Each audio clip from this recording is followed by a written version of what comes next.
I invite you to grab a Bible, turn one on, whatever you do, and turn or go with me to the Gospel according to Matthew chapter 18. We're really doing it, Harry. Matthew chapter 18. We're making it through Matthew, you guys. Easter. Did I tell you? I told you this a month or so ago. We're going to finish Matthew the week after Easter. It couldn't be more perfect, really. It's so great. Okay, Matthew chapter 18, verse 21. Then Peter came to Jesus, and he asked, "Lord, how many times should I forgive my brother or sister who sins against me? Up to 7 times?" Jesus answered, "Oh, I tell you, no, not 7 times. 77 times. Therefore, the kingdom of heaven, it's like this. It's like a king who wanted to settle up accounts with his servants. And as he began the settlement, there was a man there who owed him 10,000 bags of gold." Now, right here. Bags of gold, I've got in the New International Version. Anybody else? Talent, yeah. So for some reason, in some of our translations, they've just chosen not to translate that ancient Greek word for you. You're like, what's a talent? A talent is just an enormous amount of money. An enormous amount of money. So you probably have a footnote right there, or you can look in the back. Do you know about your table of weights and measures?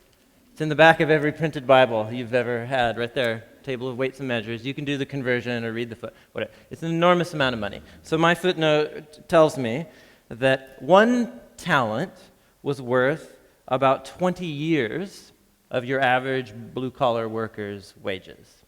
So just do the math. We're talking, this is the point of the parable where you laugh. You're like, oh, that's good, 200. Right? It's like he said zillions or something like that, right? So think zillions. Verse 24, as he began the settlement, a man who owed him zillions of dollars was brought to him. Since he wasn't able to pay, right, the man ordered that he and his wife and his children and all that he had be sold to repay the debt. It's a very common practice in Jesus' day. At this, the servant fell on his knees before him. "Please be patient with me," he begged.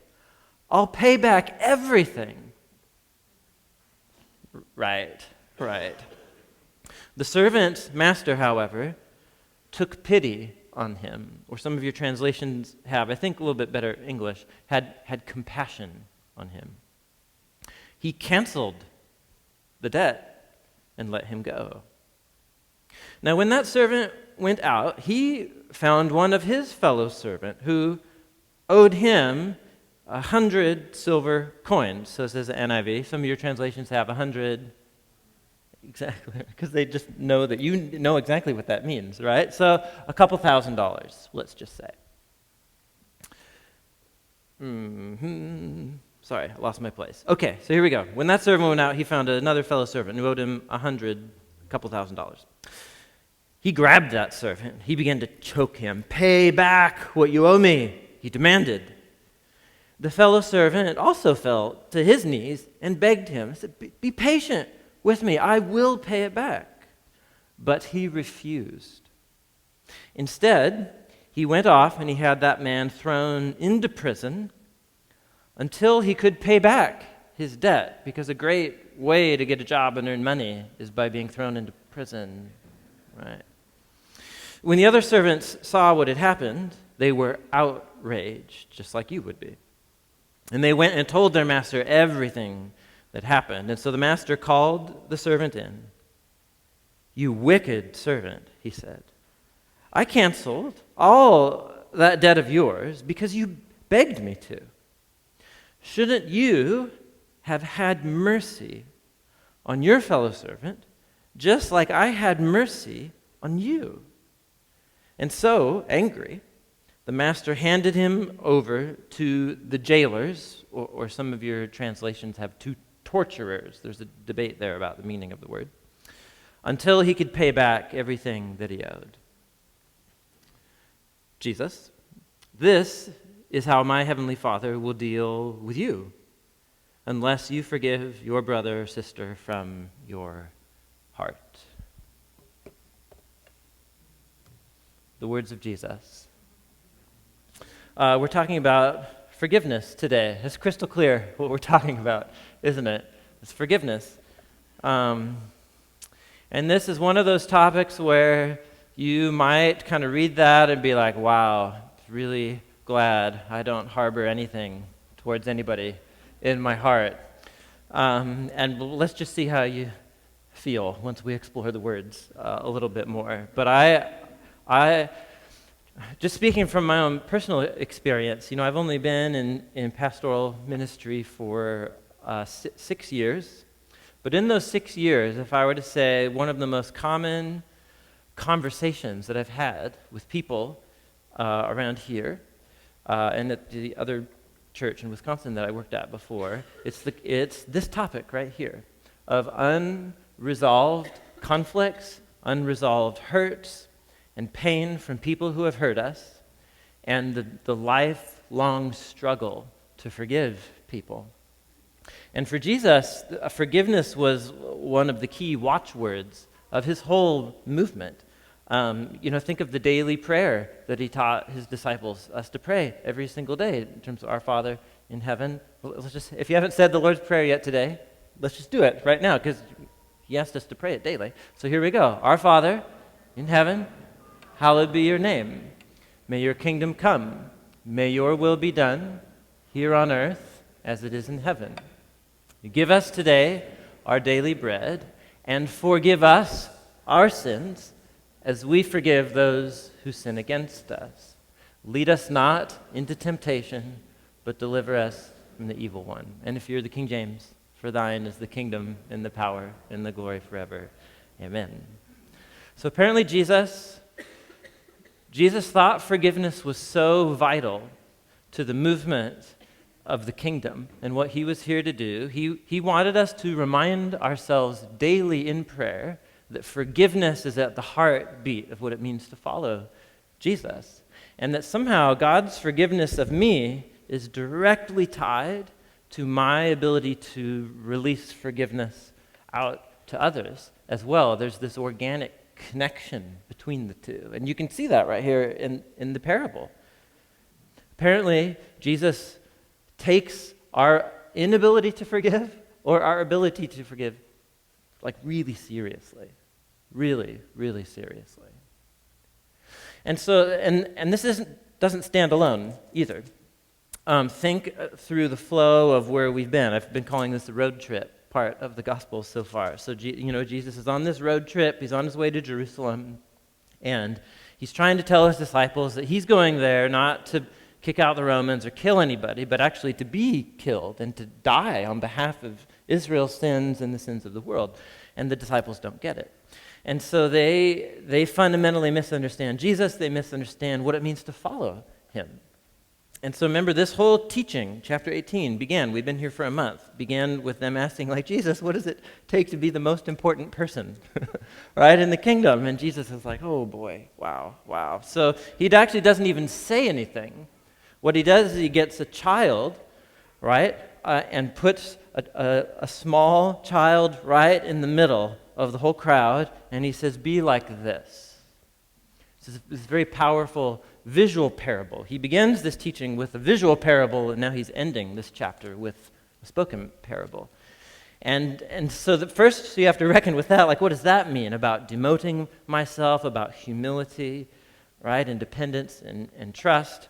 And then Jesus warned us. He says, if we're called to become new, different kinds of humans, like being born again, like little children, what it means is that this is a community where we're likely going to hurt each other as we grow and try and mature as followers of Jesus. So remember, he had a whole teaching about warning us about the character flaws that are in us and that hurt other people. And so he warned us about that. And then he gave us really concrete tools of what to do when we hurt each other, about conflict resolution and addressing each other when we hurt one another and are sinning and not following. That was what Josh was exploring last week. And so then all of that prompts the question, we are going to hurt each other. Here's tools for how to deal with conflict when we do hurt each other. And so then here we go. Peter comes up to Jesus and he's like, but Jesus, let's get practical here. So what are you actually asking me to do? How many times, if another disciple of Jesus in the church community just straight up wrongs me, how much do I have to put up with? And it's clear, like by saying 7 times, he thinks he's really being generous here, like 7 times, and we all go, whoa, wow, I would only do 2, or 3, something. So that's the point, is that Peter, do you see that here? Peter thinks that he's actually going to impress Jesus with this large number, right? 7 times.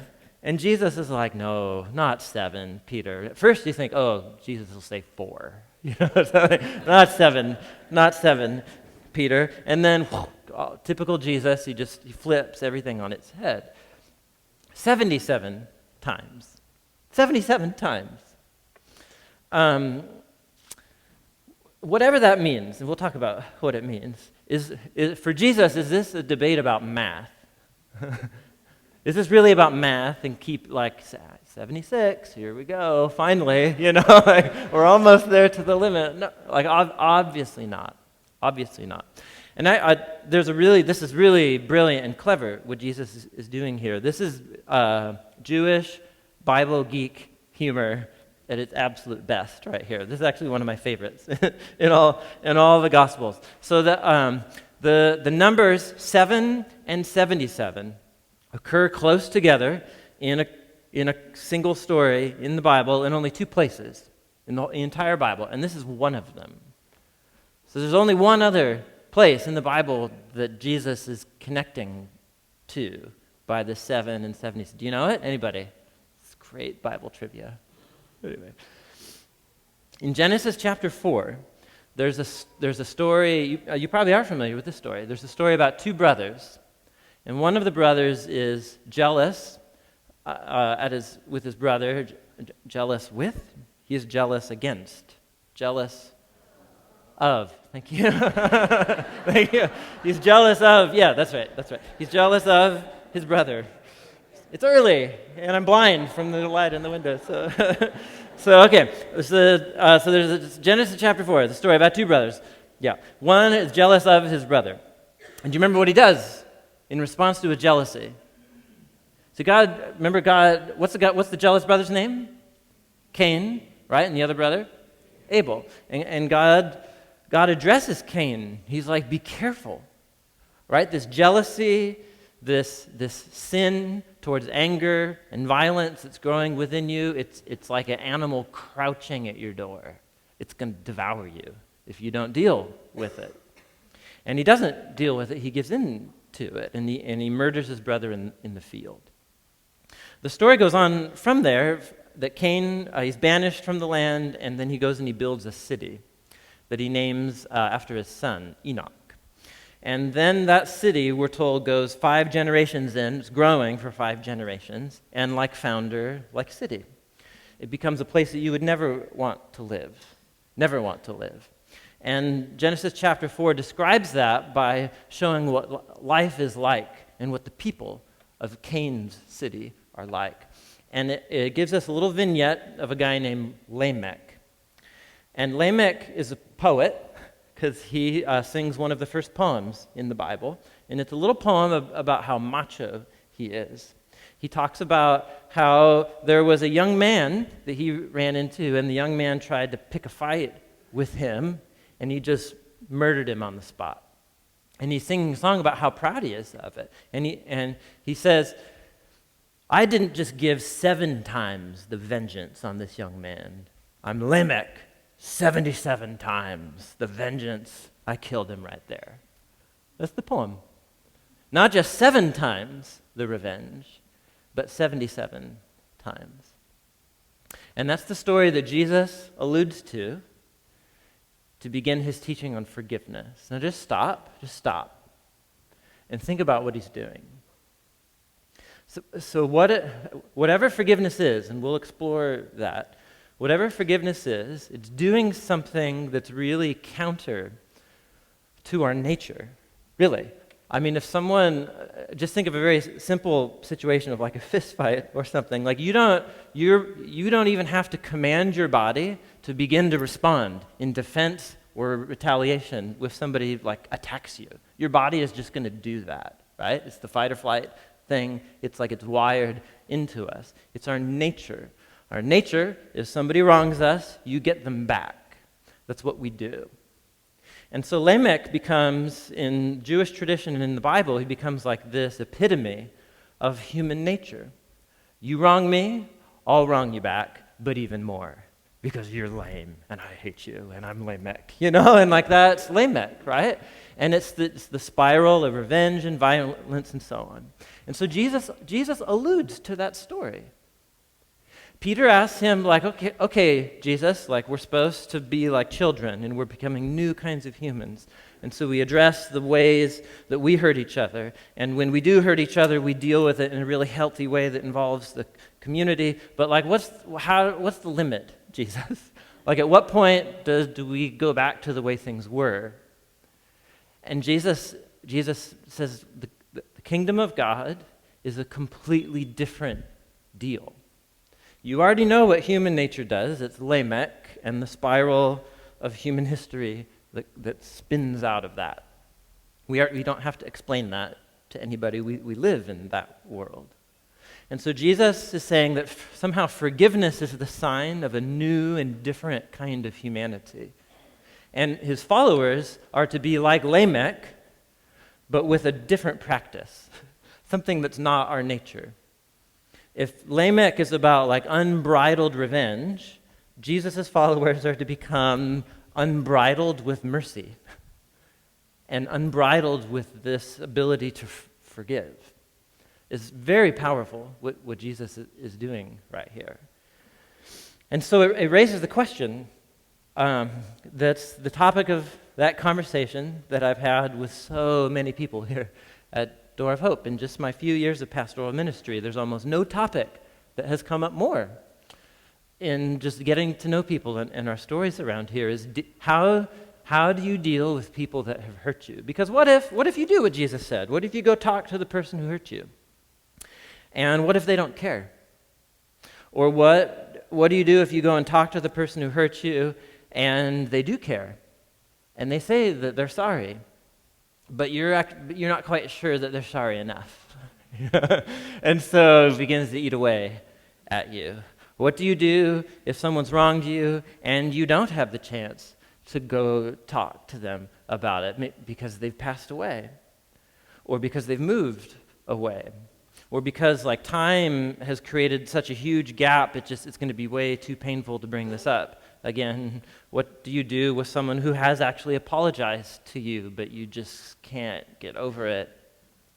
Anybody? Have you ever had a personal conflict with any human before? Okay, then there you go. Then Jesus, he's addressing you if you're his disciple, if you're one of his followers. And apparently Jesus wants his followers to live as a sign of the kingdom, as a sign of the new humanity and of a different way of being human beings, which means becoming Lamech-like in our ability to forgive and show mercy. And so here's what I'd like to do. I almost never do this kind of thing, but because I've had this conversation so many times, I want to pretend that we're having a cup of coffee, and that way I can have about 350 cups of coffee right here in one setting. And because what does it mean to forgive 77 times? What does that even mean?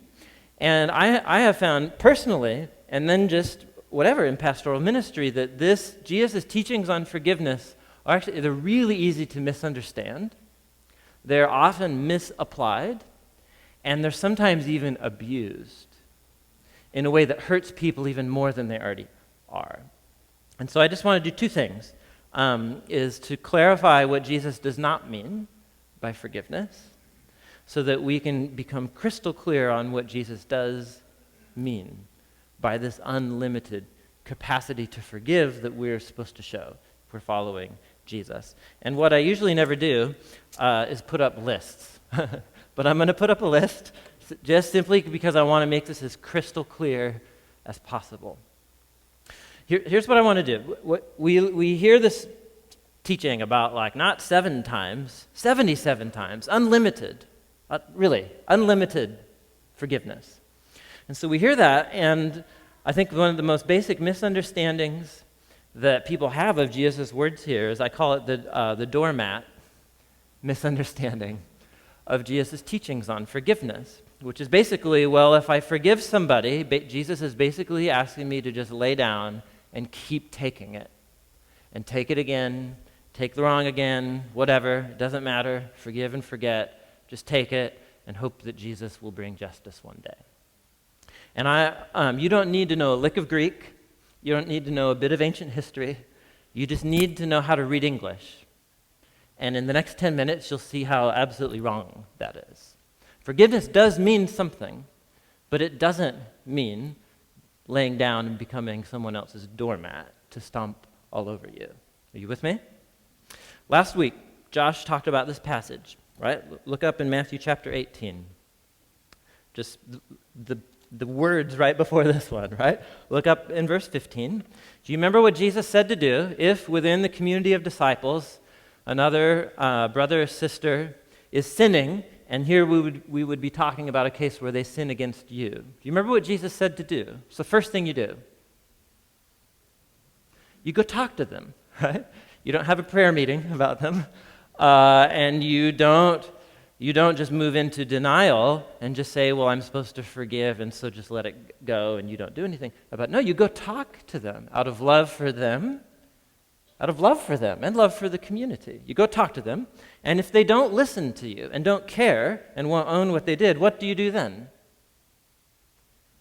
Well, you get somebody else. You get someone else in the community who knows them and also loves and cares about them, and then you go talk to that person. And then what do you do if they still won't own up to what they've done to you?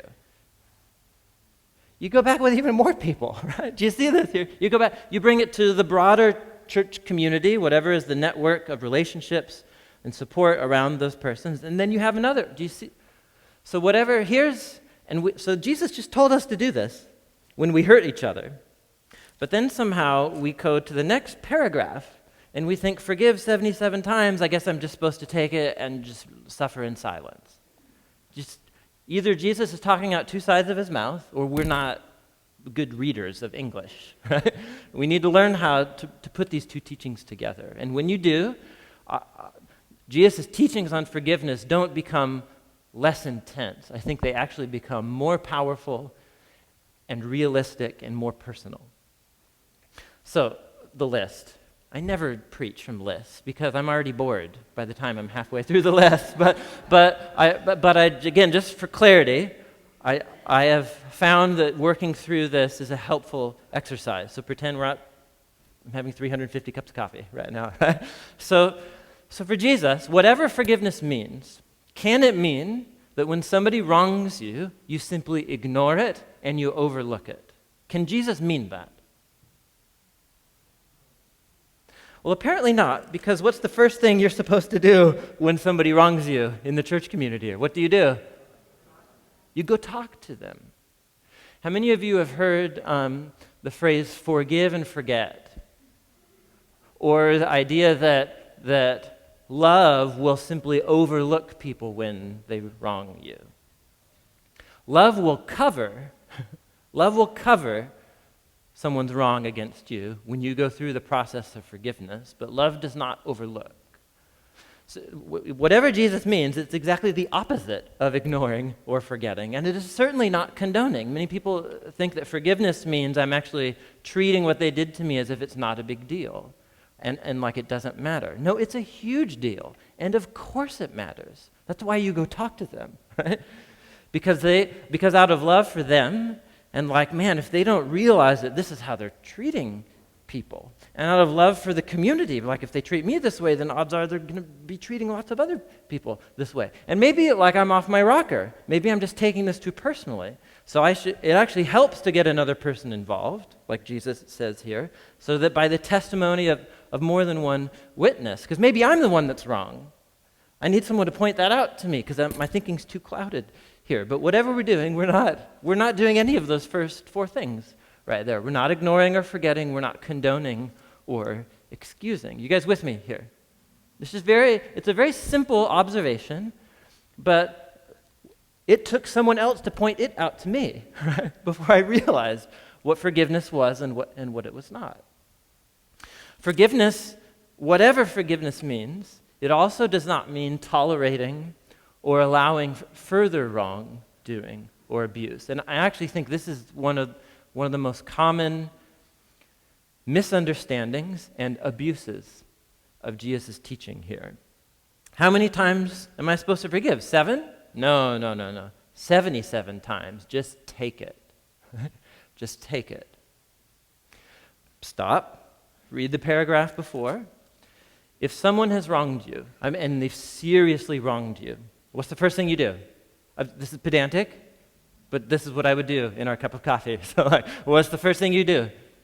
You go talk to them. What if they don't own up to what they've done to you, don't think it's wrong, think that you're stupid and being too sensitive, and they don't apologize? What do? You get someone else.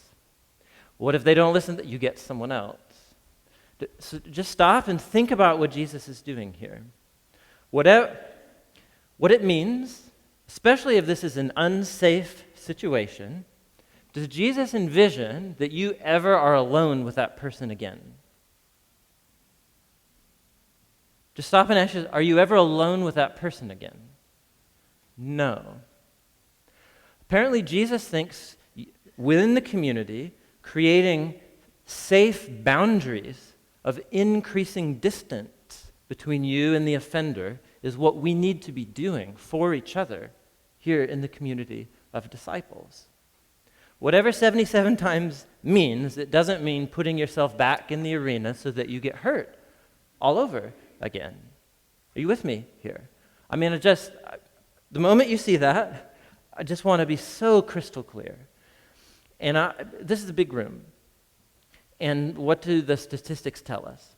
Statistics tell us that right now in this room, there's a large number of people who are in a relationship, in a marriage, or in a family where they're being physically abused, they're being beaten, where they're being verbally, emotionally abused, yelled at, and shamed, where they're being sexually abused. In this room right now. And I want you to hear crystal clear. Jesus does call you to forgive the person who's wronged you. We'll talk about that. But if you're in one of those scenarios, your first priority is not to forgive them. It's to get safe and to talk to someone else and to get yourself in a situation where you can regain stability, where there's distance, and where there's safety, so that you can actually begin the hard work of forgiveness that has to come if you're a follower of Jesus. Are you with me here? And somehow that message doesn't get communicated in church communities. And some of you know firsthand the abuses of the suffer in silence, become the doormat, I'm just going to take it for Jesus. Jesus is not asking you to do that. He is asking you to forgive. He's not asking you to keep yourself in a dangerous or abusive situation. And so just to pause, because I know this is important, and even has to do with people's safety. 2 names of pastors here at Door of Hope, Bree and Tom. If you are in one of those situations of abuse that I named, and you don't have anyone to talk to because you don't have someone that's safe, here's 2 safe people in your church community that would love to talk with you and to connect you to people who actually can really help you and are qualified to help you. Are you guys with me here? This is serious. And we need to take this seriously as a church community because there's so many church communities that have gotten this wrong. And people's lives are destroyed because they think they're being faithful to Jesus, but actually they're just being unwise. Are you with me? Back to the list. Forgiveness is not the same thing as reconciliation or restoration, and it doesn't mean that things return to the way they were. Go back to the paragraph before, Matthew chapter 18, verse 15.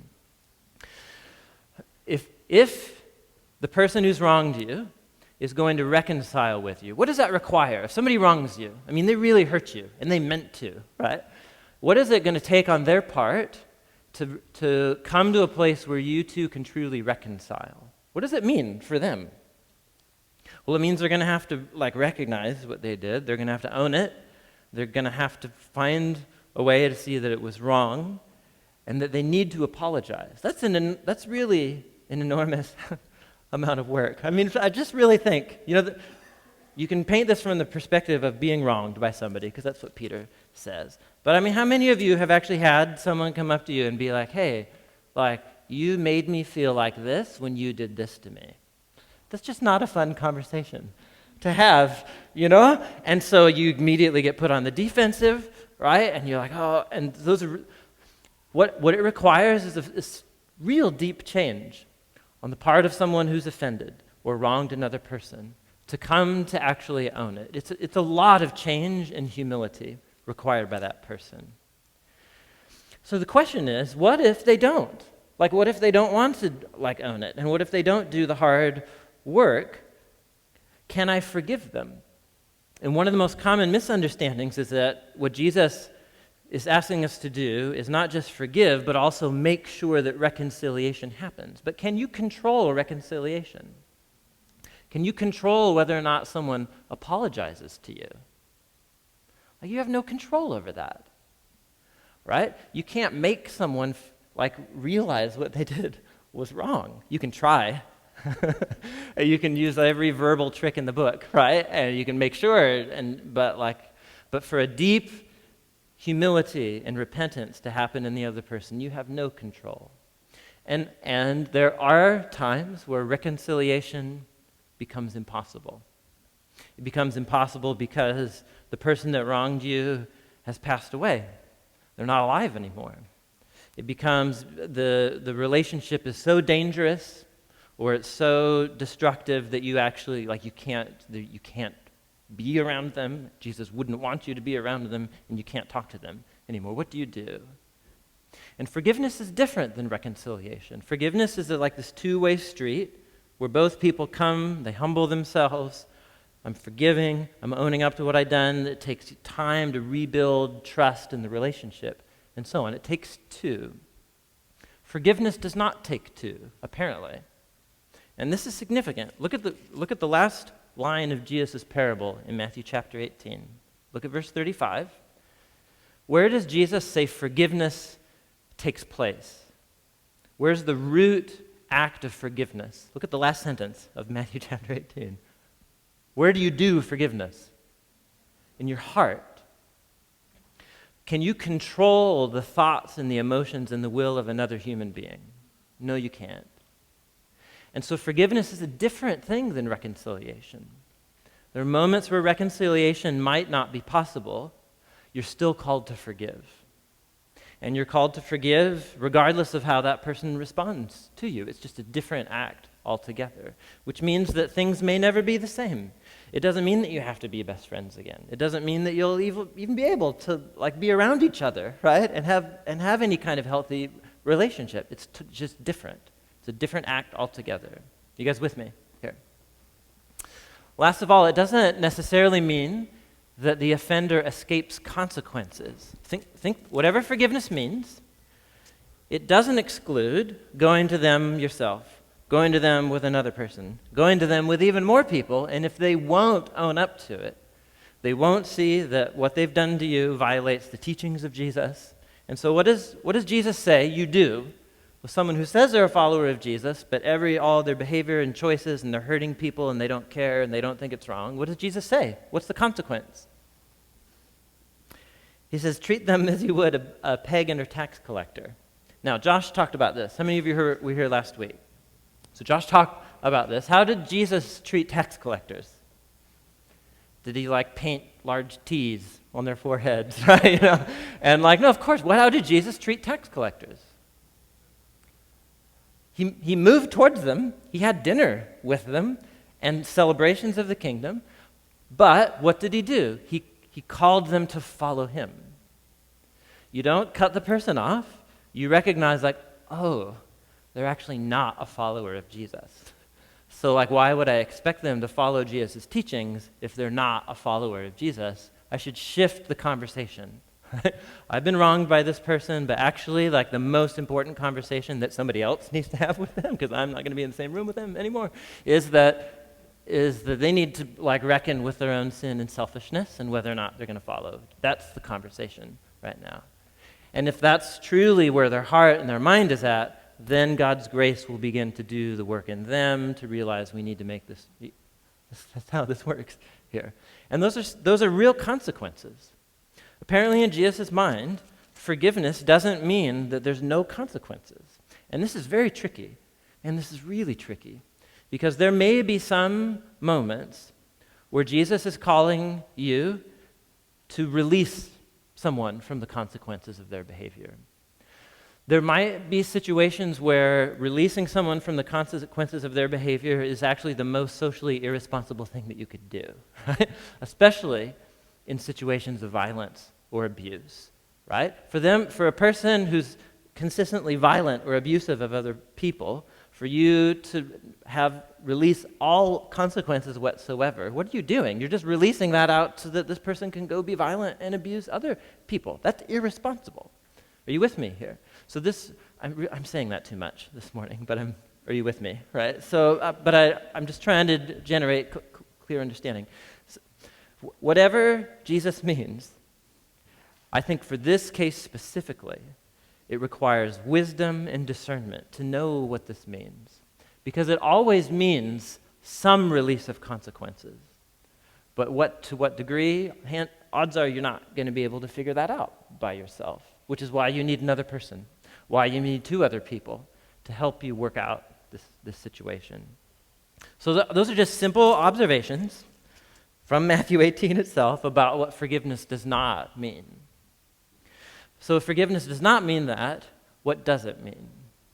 And here Jesus is brilliant because he doesn't put a list on the screen and bore people to death. Right? He tells a parable.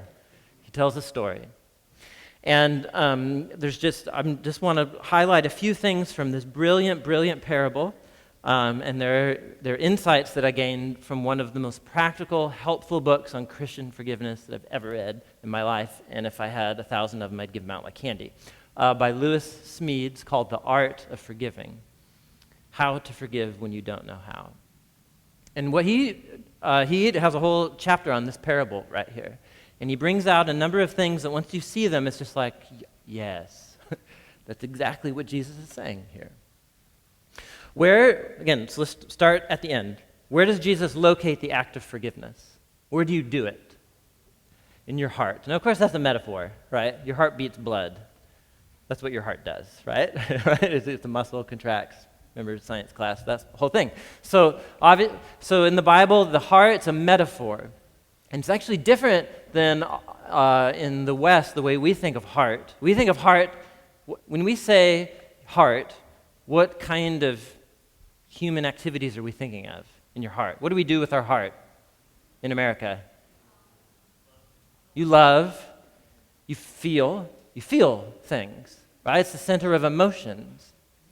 And in the Bible, it's different. The Bible has no word for brain. Did you know that? There's no brain in the Bible.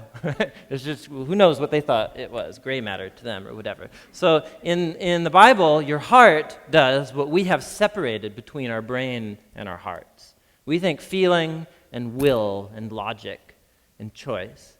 But in the Bible, the use of the word just goes, read through the whole Bible and circle all the times that heart occurs. It's a lot of work. But it's really interesting. You'll learn a lot in the process, and what you'll learn is that in the Bible, heart is about choice and feeling. It's about the center of your emotions and your will, which means for Jesus, forgiveness, it's a choice.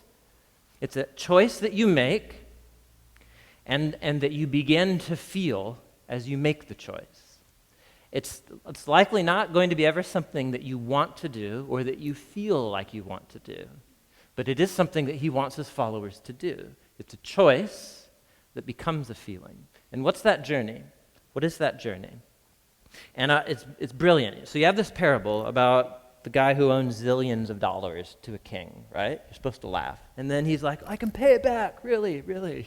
You're like, idiot. Why would you even use that tactic, right?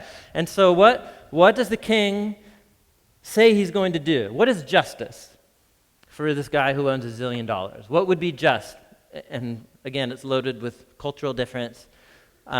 Justice and what happened in their culture was you are sold into debt service or debt slavery, which means you and your family, you go live on this person's estate that you owe this money until however many years go by and you work it off. That's just how things worked in their day.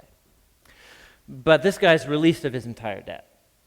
He goes out and he finds somebody who owes him a few $1,000s. And what does he do?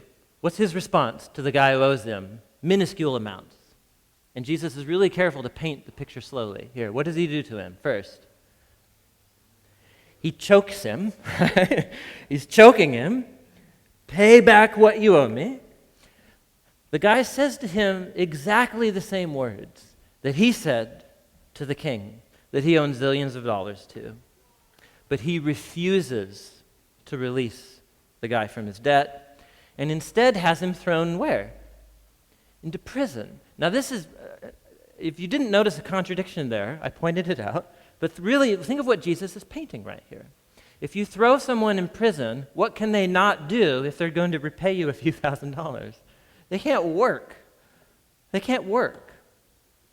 So Jesus, he's talking about, here's what unforgiveness does to us. It makes us irrational.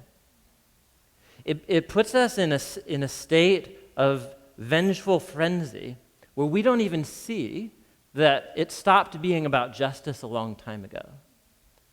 And it's actually not about this person even being able to say they're sorry or pay us back. You don't want them to be able to apologize to you. Now, you might think, yeah, that definitely doesn't describe me. And maybe it doesn't describe you all of the time, but really be honest with yourself that you haven't at least wanted to go there once, right? With the person who wronged you. It's Lamech. It's human nature. It's what we do. It's the spiral of human history. Look at human history and tell me that we're not totally irresponsible when it comes to justice and recompense. We don't just want justice. We want to feel the satisfaction of at least a short chokehold before someone pulls us off, right? And we actually want to put this person in an impossible situation so that they can know what they did to me. Really. And it may not be how you feel all of the time, but you can't deny that you've at least felt that some of the time. And Jesus knows that. And so this isn't just about this guy having amnesia for what he was forgiven. We'll talk about that. It's about forgiveness is first and foremost a decision to give up what is by nature and even a certain right to retaliate and get this person back. It doesn't mean there's no consequences. Remember the paragraph right before this one. But it does mean some kind of release of something that you could do, but that you choose not to do. That's the first step in the act of forgiveness, according to Jesus in this parable. It means refusing to put this person in a scenario where it will be impossible for them to ever make up for what they did to you. Refusing that. That story has been written 7 billion times over on this planet already. And Jesus says the kingdom of God is here. And it's becoming born again like a new kind of human. And in the kingdom, we do conflict differently. We do it differently. We give up our right to retaliate. And we do this we choose to change our heart attitude. And in the parable, I think this involves a few things right here. You choose and allow your decision to create room for your feelings into this decision to forgive. Which, first of all, as a Christian, means to remember God's forgiveness for me. And that's clearly what's all over this parable, right? Is that this guy it's ridiculous how quickly he's forgotten the huge debt he's been forgiven, and then he's willing to retaliate and put this other person in an impossible situation because of the little thing that they've done to him. Now, you may not feel like the thing You may not feel like the $1,000 that someone owes you is only $1,000. You might feel like that's the $1,000,000. And you might feel like you've only offended the king $1,000 or so. Are you with? You got it? So, in which case, let's just go back to 101. Let's go back to Christianity 101. You and I are broken in more ways than we can possibly realize. And the blind spots in our character, and it's actually not just about our own individual failures. It's about the fact that you and I are knit together in a social web called the human race, right? Where my decisions are actually totally affected by your decisions and people in New York and LA and Hong Kong and China, and then our decisions affect the people in China and then the things in Thailand. Like, it's all connected. And the ways that I'm hurt and sinned against and the ways you're hurt and sinned against as a little child by your parents and then the grandparents and the post-war generation, it's such a complex web that it's never just about me and my debt before God. It's about me and our debt before God. Look what we've done to his world. Look what we do to each other. I mean, I won't even cite the newspaper headlines. Like, look, we live in Cain's city. We live in the city that Cain built. And the Lamechs of our world and the little Lamechs inside of all of us, like, we've created this mess. And we owe zillions of dollars to the creator of our good and beautiful world who made human beings to reflect his image. And look what we've done to the place, and look what we've done to each other. And the moment that I forget that, and the moment that I forget what the king has done in response to what we've done to his world, and it's just Christianity 101, it's that God is so committed to his good world, then rather than enact revenge and just roast the place, he comes among us in the person of Jesus, and he personally absorbs and takes into himself the ruin, the sin, the evil, and the death that we all have created in his good world as an act of love. And in the resurrection, he offers us his life. He offers us release from the consequences of what we have done here, which is to live in the hell that we have created here on into hereafter. And he releases us by his love. And the moment that I forget that is the moment that I actually begin to think I have like some higher ground than some other human being. And that somehow like their wronging of me is actually more significant than the way that I and we have wronged God. And so like I just a little chokehold, just a little bit, it'll just feel great. And I'm due it. It's my due. I deserve it because they wronged me.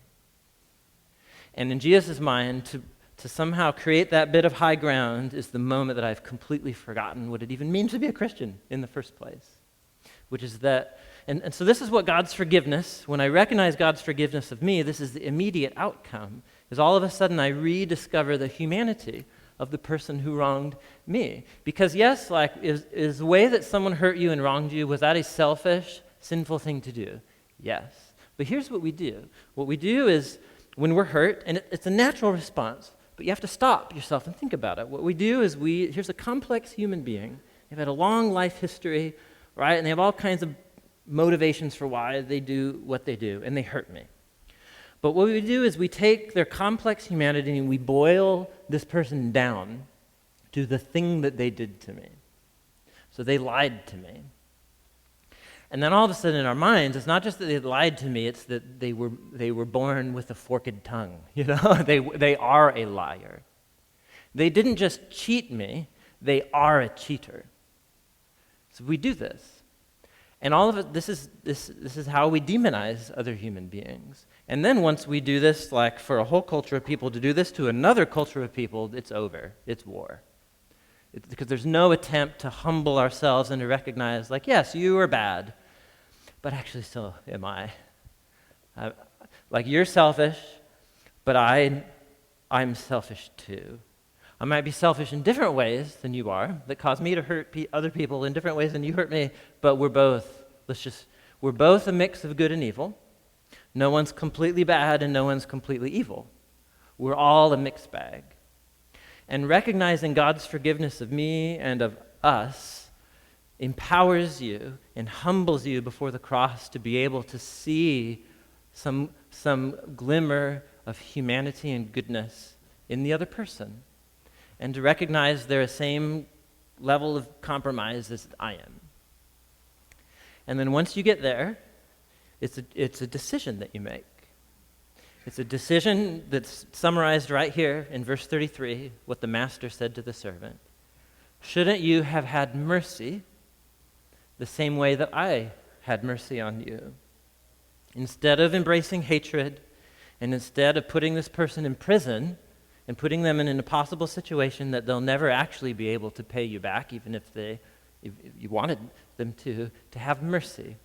I'm going to choose to treat this person and think of this person with compassion instead of hatred.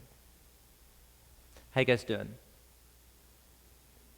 Is forgiveness, according to Jesus, have we robbed it of its power by reading Matthew 18 in context and seeing what he does not mean and what he does mean?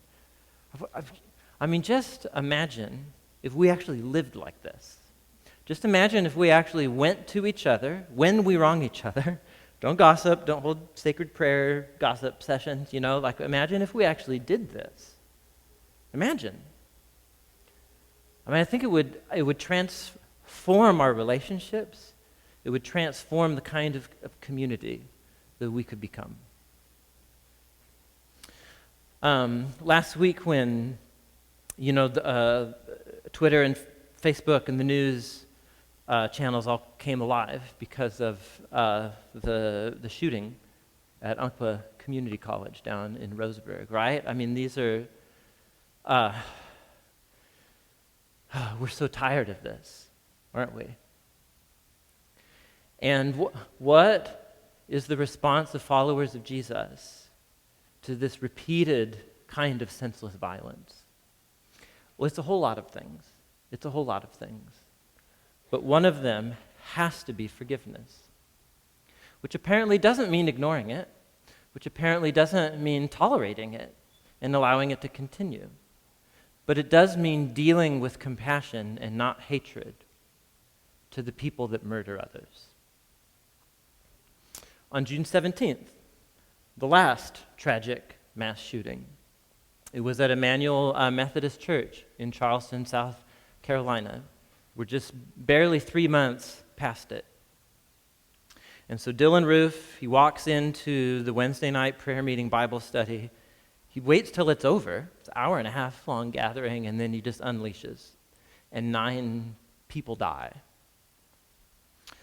2 days later, the daughter of one of the women, Ethel Collier, she was 71 and murdered in the chapel.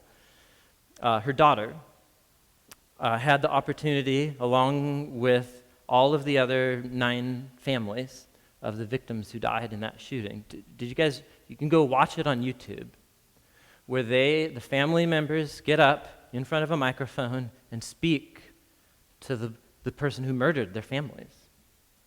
And this is what Nadine Collier had to say. I forgive you, addressing Dylan.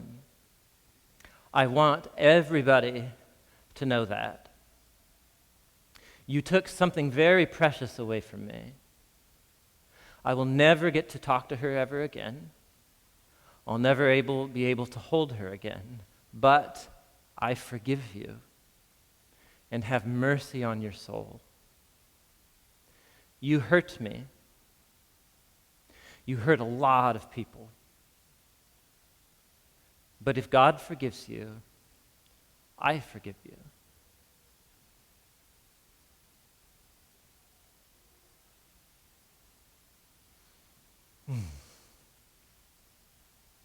Thank you, Jesus, for Nadine.